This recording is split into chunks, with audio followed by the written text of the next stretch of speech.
नायब वज़ीर आज़म और वज़ीर ख़ारजा इसहाक़ डार ने कहा है कि पाकिस्तान ने आज अक़वाम मुत्तहिदा की सलामती कौंसिल की सदारत संभाल ली है। इसहाक़ डार ने कहा कि पाकिस्तान का बतौर गैर मुस्तकिल रुकन 8वां दौर है और इस माह पाकिस्तान 2 आला सतह के इजलासों की सदारत करेगा। पहला इजलास अमन व तनाज़ात के पुरअमन हल से मुतालिक होगा, जबकि दूसरा इजलास अक़वाम मुत्तहिदा और OIC के ताउन पर मबनी होगा। पाकिस्तान तमाम रुकन ममालिक के साथ शराकत दारी का ख्वाह है। इसहाक़ डार का कहना था कि पाकिस्तान UN चार्टर, आलमी कानून और कसीरुल जहती असूलों से वाबस्ता है। दुनिया भर में बढ़ते इतराज़ात और बहरानों पर मौसर रद्द अमल जरूरी है। सलामती कौंसिल को मौसर, फौल और सिफारती अंदाज में चलाया जाएगा।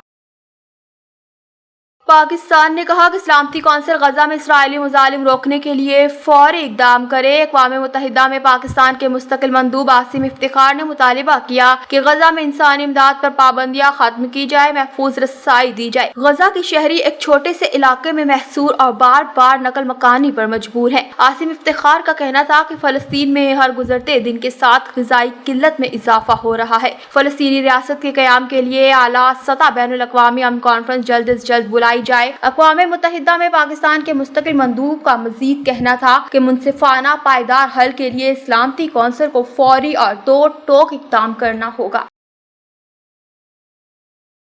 वज़ीर आज़म शहबाज शरीफ ने नए माली साल के पहले दिन पाकिस्तान स्टॉक एक्सचेंज के बुलंद तरीन सतह अबूर करने पर इजहार इत्मीनान किया। वज़ीर आज़म ने नए माली साल के पहले दिन स्टॉक एक्सचेंज की कारकर्दगी पर अपने बयान में कहा कि नया माली साल अहम पेशरफ्त से शुरू हुआ जो इंतहाई खुश आइंद है। हुकूमत की मुआशी टीम को कामयाबी पर खराज तहसीन पेश करता हूँ। उन्होंने कहा कि नया माली साल मुल्क की मईशत की बेहतरी की जानिब सफर में एक संगे मील साबित होगा। कारोबारी अफराद और सरमायाकार मुल्क की तरक्की में किरदार अदा कर रहे हैं। हुकूमत मुल्क में बेहतरीन कारोबारी माहौल को फरोग देने के लिए कोशा है। सरमायाकारों को मजीद सहूलियात फराहम कर रहे हैं।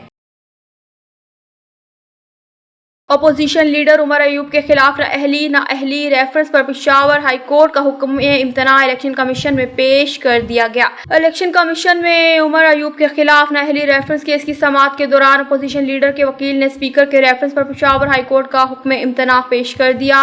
कायद हुज़्ब इख्तिलाफ उमर अयूब इलेक्शन कमीशन के सामने पेश नहीं हुए। मेंबर सिंध निसार दुरानी की सरबराही में 3 रुकनी बेंच ने समाअत की। पेशावर हाई कोर्ट का हुक्म इम्तना वकील ने पढ़कर सुनाया तो मेंबर खैबर पख्तूनख्वा ने निशानदेही की। पेशावर हाई कोर्ट ने स्टे ऑर्डर में नई तारीख नहीं दी। इलेक्शन कमीशन की कानूनी टीम को chief justice Peshawar high court से रजू करने की हिदायत कर दी। कहा कि स्पीकर के इरसाल करदा रेफरेंस का मुकर्ररा वक्त में फैसला करना होता है। चीफ जस्टिस और मुताल्लिका जज से रजू करके सूरत हाल से आगाह करें। इलेक्शन कमीशन ने नाअहली रेफरेंस पर समाअत 15 जुलाई तक मुलतवी कर दी और असासा जात केस में कायद हिज़्ब इख्तिलाफ को जवाब जमा कराने की हिदायत की। उमर अयूब पर गोशवारों और रिटर्निंग अफसर को दी गई तफसीलात में तज़ाद का इल्जाम है।